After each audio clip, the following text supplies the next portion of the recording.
Hey, all you spicy ladies out there. Jules and Michelle here from Seattle, Washington, the Emerald City, bringing you all kinds of no BS conversations. Right, Michelle? That's right, Jules. Here to help all you midlife women redefine your relationships, ditch those toxic cycles, and reclaim your power one episode at a time, which is why we're here, because we're going to do that right now. That's right. She looks pretty excited today.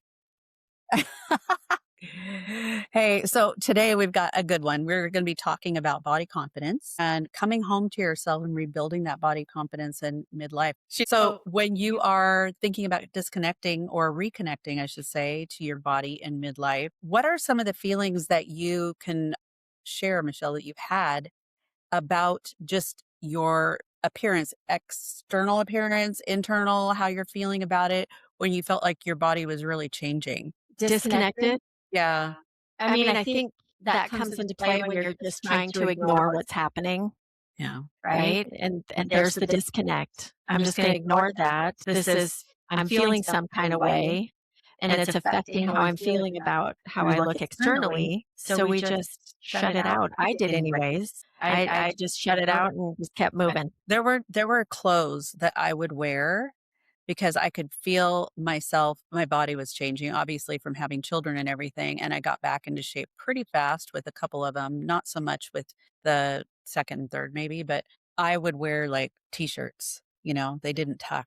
Things like that where I wouldn't tuck things in and I would wear them with leggings or something. So then my legs looked thin and then my middle section wasn't necessarily showing. And I just felt so uncomfortable in my body, and then the big humongo boobs, that just, went on for days, not in a sexy way at all, but, nursing and all that stuff, you feel like your body is really not your own. So I think those adjustments are necessary. Obviously, we're going to do those things with a changing body. And it doesn't mean that it's a bad thing. I think it's when you actually disconnect. That word, I think, is super important. When you disconnect from that, that's where I think, being in tune is going to be super important. The whys behind those things are things that women go through. We do that.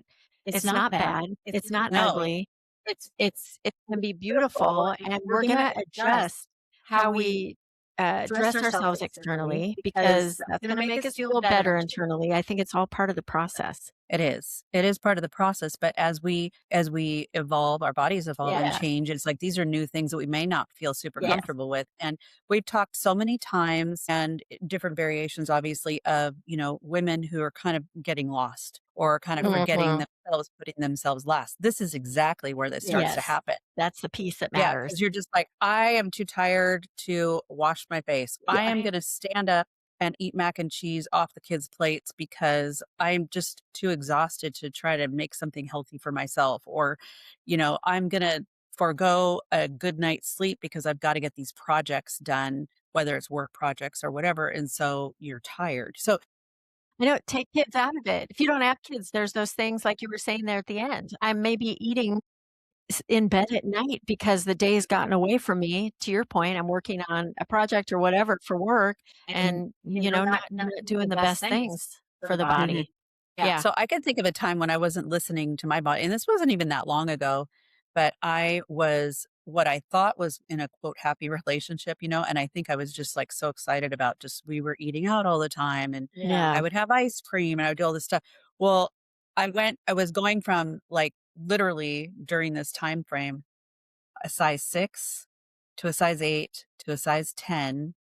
And then I had never had any pants that were any bigger than that. And so I went and got new pants that were a size 12. And then I got new pants that were a size 14. Instead of going, holy shit, what are you doing? I just kept getting bigger. And I mean, to the point where it was like, I was not happy, I think was part of the problem. So I'm an emotional eater and I would eat things, especially my treats and all that kind of stuff, more late at night. I was doing these things that I knew were bad, but I'm like, it's not good for my health. It's not good for me, but I don't really care because I'm going to just do it anyway. Same. You're saying that. And I was like, I got up to a size 22. Oh, wow. Ooh, Yeah. Yeah. Yeah, and then the more you put on, the harder it is to get off, the more Right. you're like, I'm looking at pictures that are from that time frame, Michelle, and I'm like, "Oh my god, who is that person?"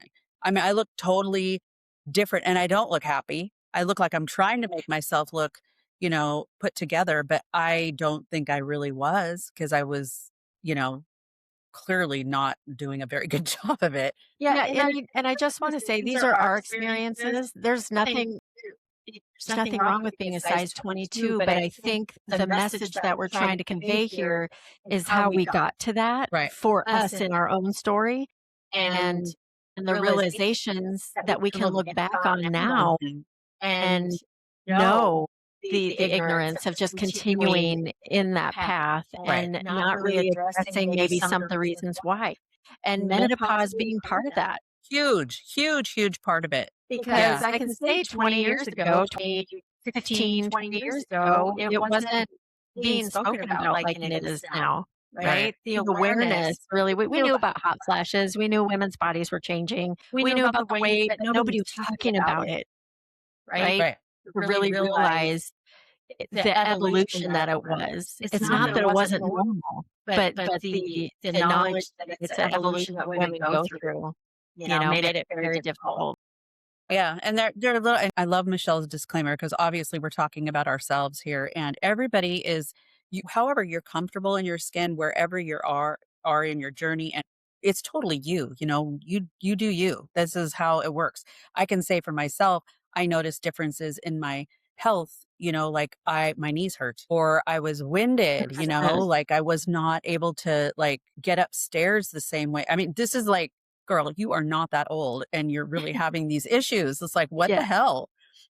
And so it took a lot of kind of thought on my part into how to figure out what to do because you get so overwhelmed, with Mhm. what's happening in your daily life. And sometimes it's like, I'll deal with it. Have you ever said, oh, I'll start that Monday or I'll deal with that Yeah. Monday? It's always Monday, is the new start day and you go for a couple of days and then you're like back to where you were before. And I think that the body confidence thing has always been an issue Mhm. for me, frankly.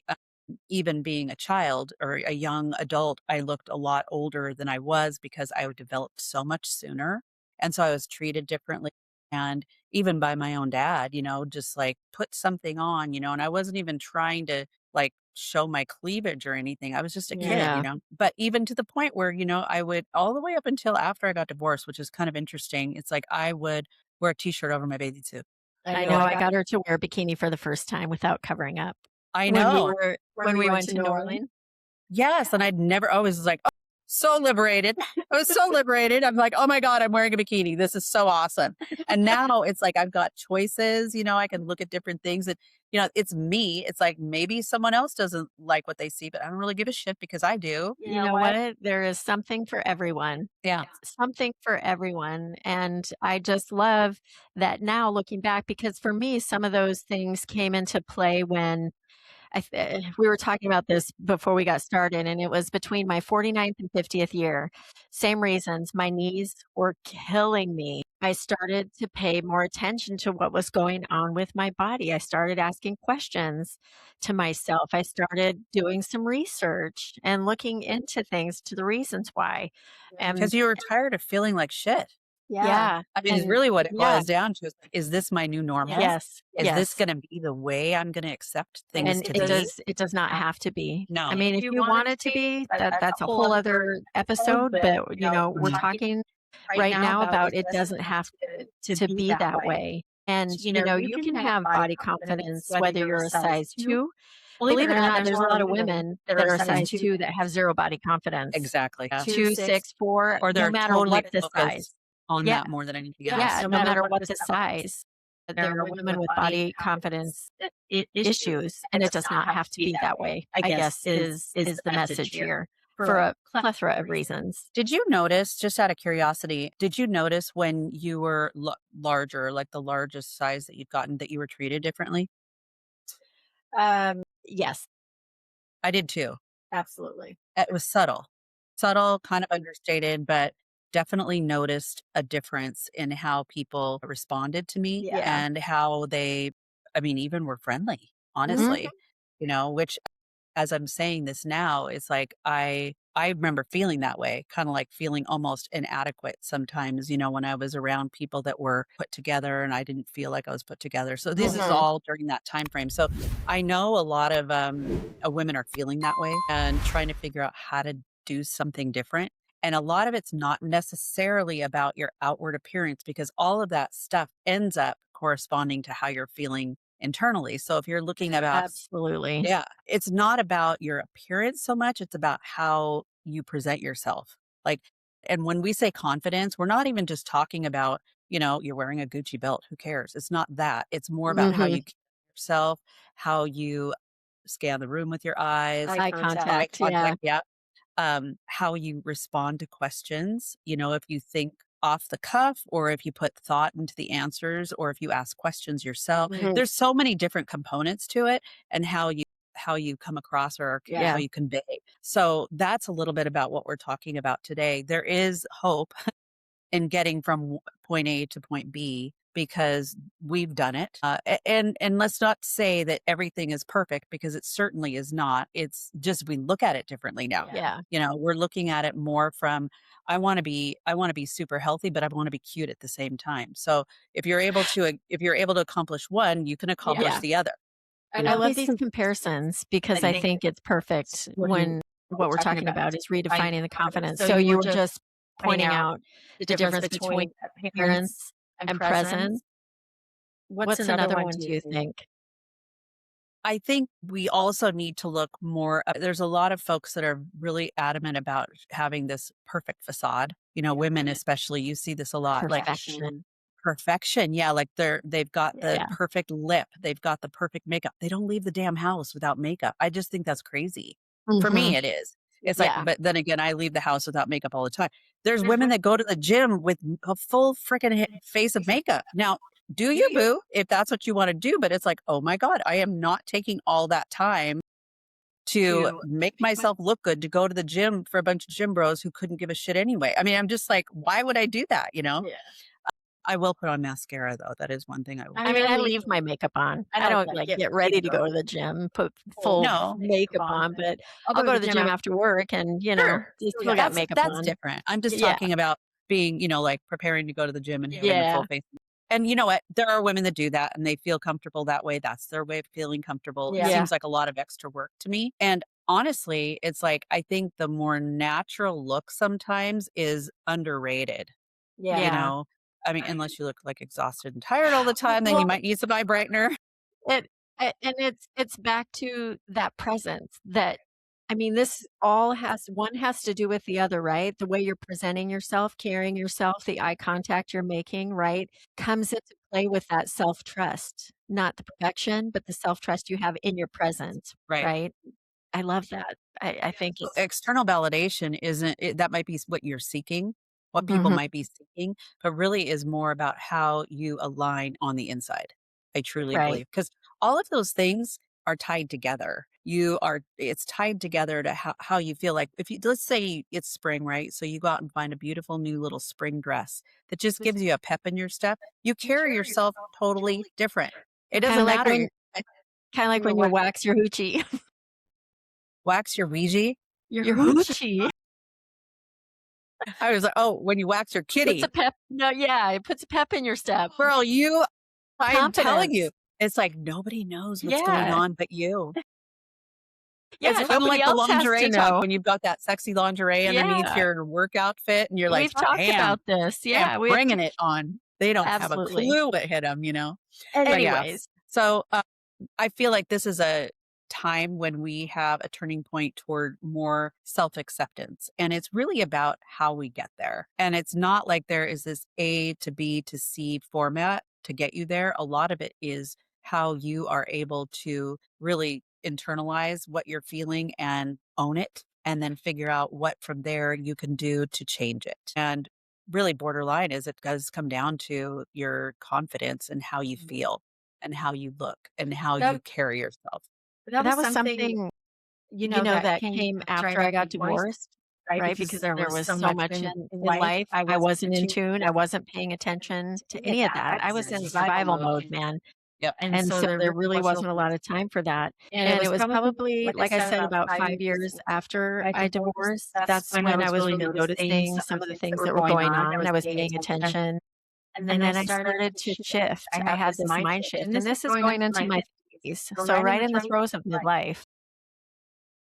And you make there's these mental shifts that happened for me anyways. And you start making little changes, doing things that feel better. And it was just this journey of self-awareness Yep. with what's going on with my body, which affected what was going on in my mind. And it was a game changer. I didn't even know that it was going on. But I look back and I can see that now. That self-acceptance. Was that your never settle era? Yeah, that was my never settle era. And it's that self-acceptance that comes into play and you know what you deserve and you just start, for me, I just started thinking differently. And it was a whole mind shift, which that inner alignment, to your point, is what was the difference maker. Yeah. I can recall right after I got divorced, Michelle and I were hanging out more together. We were doing things together, and we went to this one concert. I don't know if you remember. We went to this concert. Totally. Yeah. Yeah. And we went into the bathroom, and she took selfies of us. And I was like, I had never taken selfies. I was like, oh my God, I'm gonna just like totally pose for this selfie. I had never really done that. We did that. I know that sounds really silly, Mind blown. but Yeah, it was no, like, it's not silly. or I was like, you know what? I'm feeling really daring today. And she curled my hair in like these little ringlets or whatever that were super cute. And she's looking at me like, okay, yeah, I'll curl your hair. But I couldn't do it. I couldn't get all these little Oh my God, it was so cute. My hair. And just trying different clothes Different and things.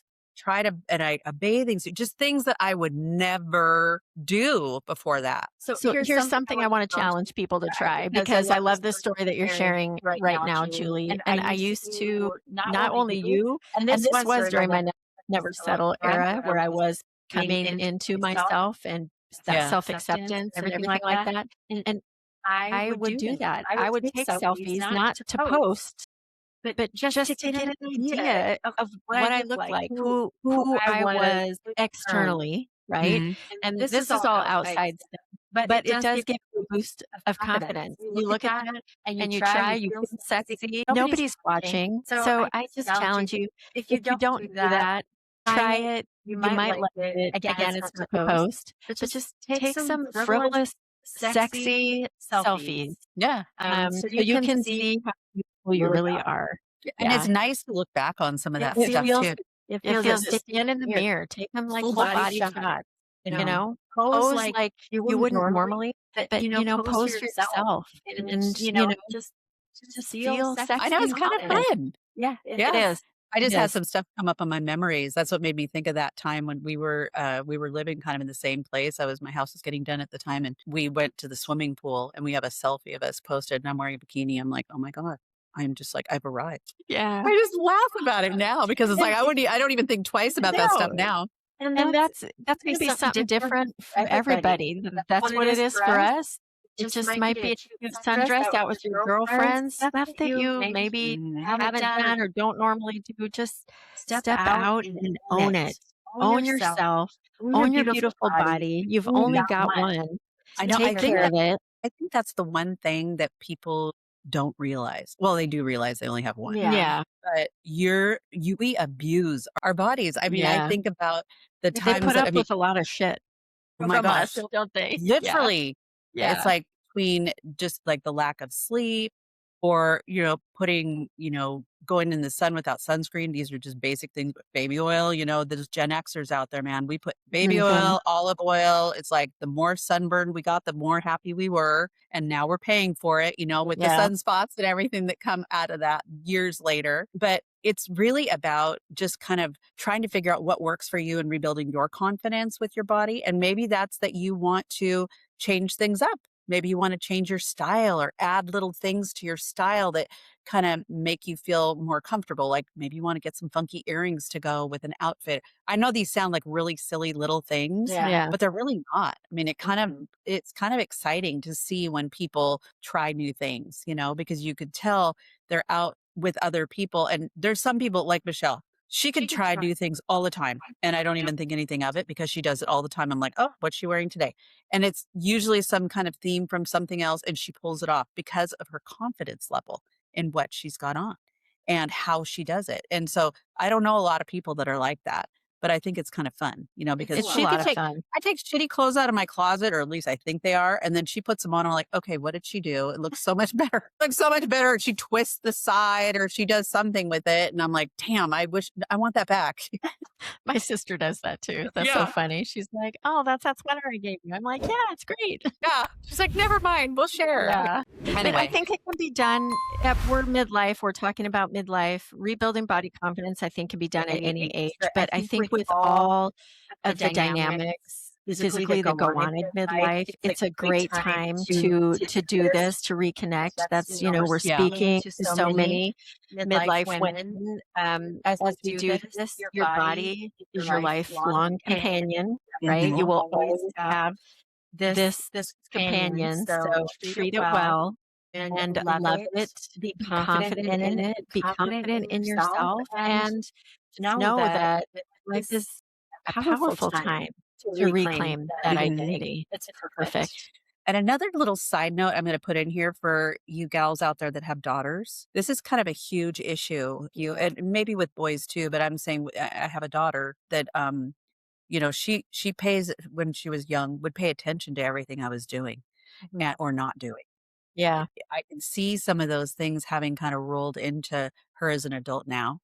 And then she's going to have children. And so you see there's a cycle. If you're yeah. not approaching things healthy or you're talking about yourself poorly or say, oh my God, I'm so ugly. My hair looks crappy or blah, blah, blah. They hear all that stuff. Yeah. And they hear how you berate your body, how you berate yourself, and they will kind of internalize and take that stuff in. So just a little tiny side note. Interesting, because as you're sharing that, I'm thinking as I have the sons, of course, so there's women in their life Mhm. that I now in midlife, I do my best to try and be an example. And Mhm. I mean, my good, I literally promise you it will make a difference. You'll feel a lot more sure of yourself. Yeah. Yeah. But again, that's a process. So anyway, well, we hope you guys have kind of enjoyed talking about this with us or hearing us talk about it, I should say. There's so much more where this topic comes from, I'm telling you. And women in society, whether it's today or 10 years ago, it doesn't really matter. It's like we kind of get a bad rap because everything's around us, magazines and the internet and, you know, brands of products and just all of it's kind of geared towards this stuff. Now, the things that are geared towards us are about like skincare. Yeah. Anything about skincare or about, anti-aging or things like that. And it's like, I swear to God, sometimes I fall for a lot of these and then everything looks the same. But, just taking care of yourself, Fortunate future. So we're excited to roll it out because Mhm. it's going to be a fantastic program I'm really psyched for about it. Yeah. It's an opportunity really to spend time with the both of us one-on-one on very specific topics that have to do Yeah. with kind of investing in yourself and your spiciness in your midlife timeframe. Yeah. Yes, we got lots of things to share And on that. in the meantime, check us out on all the socials. We're over there on TikTok, Facebook, and Instagram. You can watch us on YouTube and Spotify. If you're there, please press the button to subscribe. We would love it. Love spending time with you all. That's right. Well, thank you guys for spending this time with us, and we will be chatting with you next week. More to come. Stay Until safe. next time. Bye.